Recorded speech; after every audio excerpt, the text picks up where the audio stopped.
Fala pessoal, tudo bom com vocês? Pessoal, existe uma coisa muito importante no banco de dados que se chamam estatísticas. Professor, mas estatística e banco de dados, o que é que tem a ver? A gente vai saber hoje para que serve e qual a importância das estatísticas do banco de dados nessa aula de hoje. Eu sou Johnny Magalhães e vamos comigo. Pessoal, a gente já falou aqui que um banco de dados, quando é executada uma consulta, ele pega aquela consulta, abre e vê, onde é que eu começo? Eu começo por essa tabela ou por aquela? Eu acesso aquela tabela usando um índice A ou um índice B? Por onde é que eu faço o melhor caminho para eu trazer os resultados de forma mais rápida? Esse tipo de destrinchamento da consulta, esse tipo de análise da consulta que o banco já faz, ele utiliza o que é chamado de estatísticas dos bancos de dados. É um procedimento que nem todos os bancos executam automaticamente e nem sempre é periódico.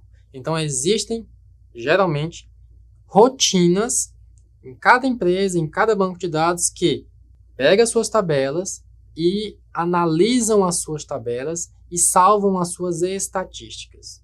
E o que é que tem nessas estatísticas? Bom, vamos imaginar a nossa tabela de pessoa. A nossa tabela de pessoa tem só, 15 registros, 20 registros. Mas a tabela de pessoa da Receita Federal tem 200 milhões de registros. Para eu rodar uma consulta nessa tabela, ela é muito custosa. Então o banco precisa saber de antemão, antes de acessar de fato os blocos, ou seja, as páginas daquele livro chamado Pessoa, ele precisa saber qual a melhor forma de acessar. Então existem maneiras, artifícios que o banco faz para verificar qual a melhor forma. E uma delas é a utilização das estatísticas. Por exemplo, num Postgres, vamos imaginar que o Banco da Receita Federal é em Postgres. E existe essa tabela pessoa com 200 milhões de registros. Ele precisa executar o comando chamado analyze pessoa. Lembra que a gente fez o plano de execução das nossas consultas? A gente colocou analyze, explain, analyze, select, asterisco, from, pessoa, where, id igual a 5, por exemplo. Aquilo ali o banco vai te mostrar como é que ele vai fazer para acessar os dados da tua consulta.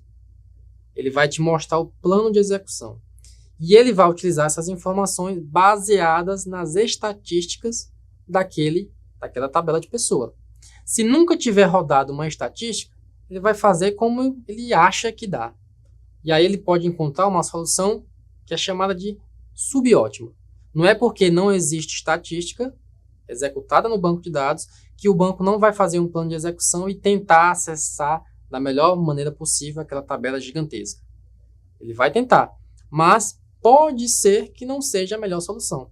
Por isso, uma rotina lá na tabela de pessoa, lá no banco da Receita Federal, vai executar analyze pessoa.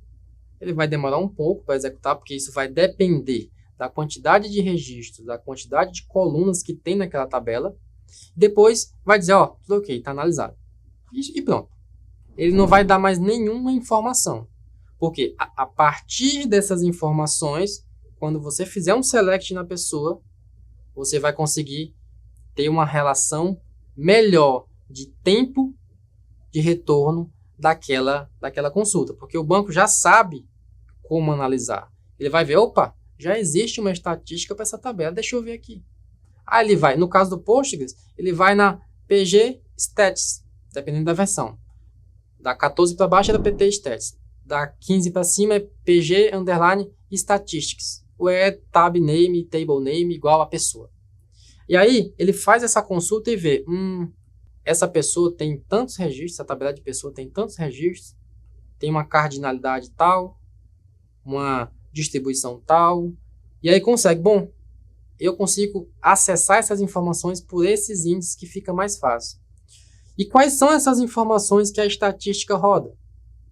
Que ele captura.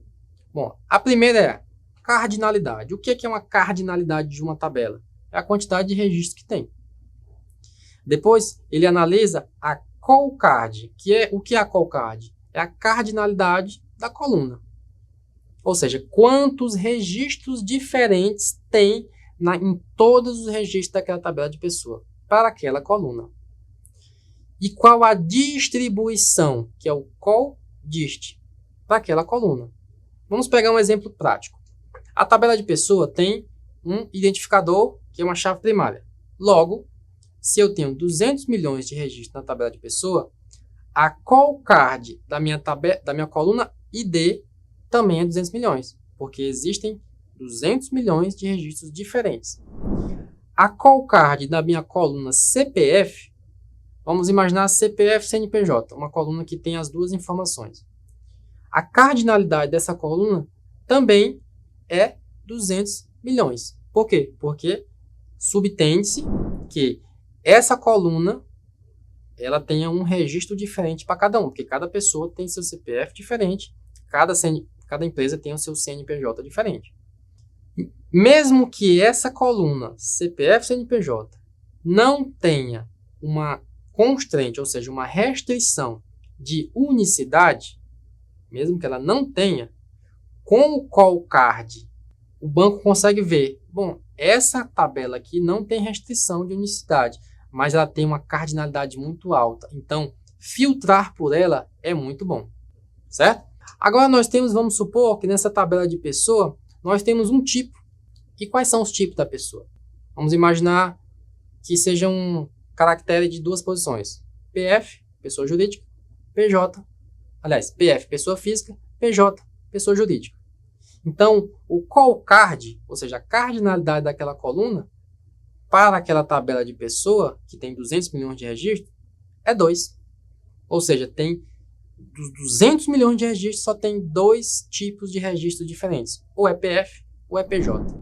Então, talvez eu ter um índice por tipo de pessoa seja bom. Mas aí entra um outro ponto. Qual é o outro ponto? A call dist, que é a distribuição daqueles valores. Vamos imaginar a seguinte situação, que a tabela de pessoa da Receita Federal, ela é, na sua maioria, a consulta é feita por PJ.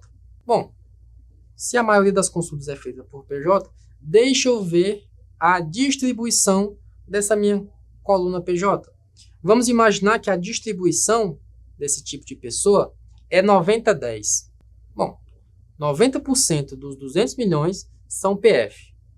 10% dos 20 milhões é PJ. Então, se eu consulto a minha tabela de pessoa, where tipo pessoa igual a PJ, faz sentido eu ter um índice naquela coluna. Então, analisar as estatísticas é muito importante, porque eu consigo agora criar um índice para melhorar a minha consulta para condições igual a tipo pessoa igual a PJ. Se eu consulto muito por tipo pessoa igual a PF, já não faz tanto sentido, porque 90% daqueles 200 milhões são PF. Então, o teu índice não vai filtrar tanta gente, porque 90% é PF. Só vai ocupar muito mais espaço, porque eu vou ter que ter uma tabela auxiliar para aquele índice de tipo de pessoa que vai ter 90% de 200 milhões de pessoas de registros diferentes para apontar para aquelas minhas páginas do livro pessoa, ou seja, para aqueles registros da tabela de pessoa. Então, essas informações de estatística que são executadas no banco de dados são importantes para isso, para tanto o DBA quanto o desenvolvedor conseguir ver, aqui é bom colocar um índice, aqui não é bom colocar um índice. Aqui é bom talvez eu colocar uma chave de unicidade. Aqui é bom eu colocar um índice composto, porque eu faço muitas consultas baseadas em 2 colunas e eu posso filtrar por uma delas. Então, nesse caso, eu nem precisaria acessar minha tabela original, eu acessaria apenas o índice. Essas informações são imprescindíveis. E como é que eu faço, novamente, para analisar a minha tabela? Primeiro, se for no Postgres, analyze a tabela. Se for, não quero analisar a tabela, eu quero analisar o meu esquema todo. Analyze o nome do esquema. Eu quero analisar o banco todo. Analyze o nome do banco. Se for num DB2, por exemplo, run stats. você coloca o nome da tabela. Com isso, você consegue, se isso for feito periodicamente, você consegue fazer com que informações importantes sejam salvas na sua base de dados, que podem ser utilizadas para melhorar a performance do seu banco. E isso é muito importante, porque quando uma consulta é ruim, ela vai ocupar muita CPU e muita memória do servidor onde está o banco de dados. Quando uma consulta está utilizando os índices certos, os índices estão retornando as colunas certas e está tudo ok, a CPU ela sai de 70%, 80% para 1%, 2%. Isso faz com que as consultas vão muito rápido para quem solicitou aqueles dados, tá bom? Pessoal, percebam que essa aula é apenas parte do processo de aprendizado. Eu preciso agora que vocês acessem a plataforma, leiam o texto de aprofundamento, respondam as questões do quiz e, muito importante, responda também a questão aberta de fórum e comente na resposta de 2 outros colegas. Até mais!